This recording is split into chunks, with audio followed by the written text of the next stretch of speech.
ఎండవేళ ఎడారి ఇక్కడ భలే ప్లేస్ కనిపిస్తుంది. ఇంకా అక్కడ ఏం రాకుండా ఉంటే వీళ్ళకి చాలా బాగుంటుంది కోరుకుంటున్నాను నేను. ఆ పక్కన ప్లేస్ అలా పార్క్గా ఉంటే ఆ దుబాయ్ ప్రాంతాల్లో చాలా ఎడారి ప్రాంతం ఇలా కనిపిస్తుంటుంది. మనకి సముద్రం ఎంత దూరం చూస్తామో అలాగా అక్కడ భూమిని అలా చూస్తాం. చాలా దూరంగా ఎడారులు కనిపిస్తుంటాయి అన్నమాట.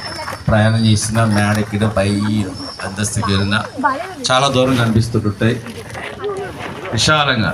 అబ్రహాం చేస్తారు కొంతమంది, వాళ్ళ ఏమొస్తాయి, దురాత్మలు వస్తాయి, శాపాలు వస్తాయి.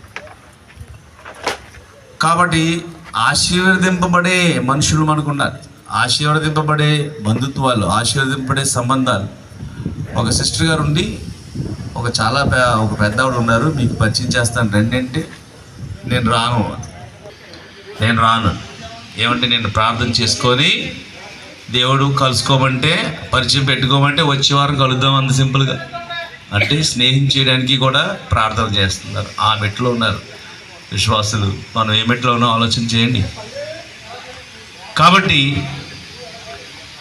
గృహాల్లో కొన్ని ఇళ్ళకి వెళ్తే ఇక్కడ అవసరం పేరు క్యాలెండర్ కనబడుతుంది, ఇక్కడ ఇంకో క్యాలెండర్ కనబడుతుంది, ఇక్కడ ఇంకో క్యాలెండర్. ఎందుకు అన్ని పడవలు, ఎందుకని పడవల మీద కాళ్ళు? ఏదో ఒక పడవ మీద ఉండొచ్చు కదా, ఏదో ఒక విశ్వాసం మీద ఉండొచ్చు కదా, ఏదో ఒక నమ్మకం మీద ఉండొచ్చు కదా. కొన్ని ఇళ్ళు అయితే అసలు క్యాలెండరే ఉండదు. కాబట్టి ఈ దినాల్లో అనేకమైన విషయాలు చూస్తున్నాము. పక్క వాళ్ళు పిలిచారు అని వెళ్తారు ప్రార్థనకి. వాళ్ళేమో నువ్వు 10 రోజుల్లో చచ్చిపోతావు, దానికి ఇలా చేయాలి అలా చేయాలి, కంగారు పడకు, 10,000 అవుద్దంటారు. వీళ్ళు బళ్ళు మన వచ్చి ఏడుస్తారు. మార్నింగ్ ప్రేయర్ అయిన వెంటనే ఒక ఇద్దరు భార్య భర్తలు వచ్చి బళ్ళు మన ఏడ్చేస్తున్నారు. బాబు ఎవరు చచ్చిపోయారు అన్నట్టు ఏడ్చేస్తున్నారు. ఇంకా చావలేదు, ఎవరిని చచ్చిపోయినేమో, ఇంకా రాద్దామేమో, ఆధార్ కార్డు తెచ్చుకున్నాను అని అనుకుంటే ఏంటంటే నేను 10 రోజుల్లో చచ్చిపోతానంటే అని ఏడుస్తుంది. ఎవరు చెప్పారమ్మా? ఇది ఇప్పుడు కదండి, కొన్ని సంవత్సరాలు అయింది. ఎవరు చెప్పారు అంటే మా పక్కింటి వాళ్ళు ప్రార్థనకి ఇలా ఉండి పిలిచారు, విశాఖపట్నం నుంచి వచ్చాడు ఆయన పాస్టర్ గారు, 10 రోజుల్లో చచ్చిపోతారన్నారు. కానీ కంగారు పడుతున్నారు, 10,000 ఖర్చు అవుద్దన్నారు. ఏంటి అసలు మనుషులు ఎలా ఉన్నారు ఏంటి అసలు అర్థం అవట్లేదు. వీళ్ళు సేవకులు మనుషులైన భయభ్రాంతులు చేసే సేవకులు ఏంటి అసలు నాకు అర్థం అవట్లేదు అసలు.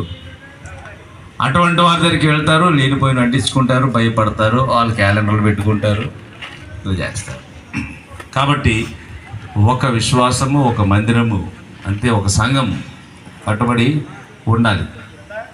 హల్లెలూయా.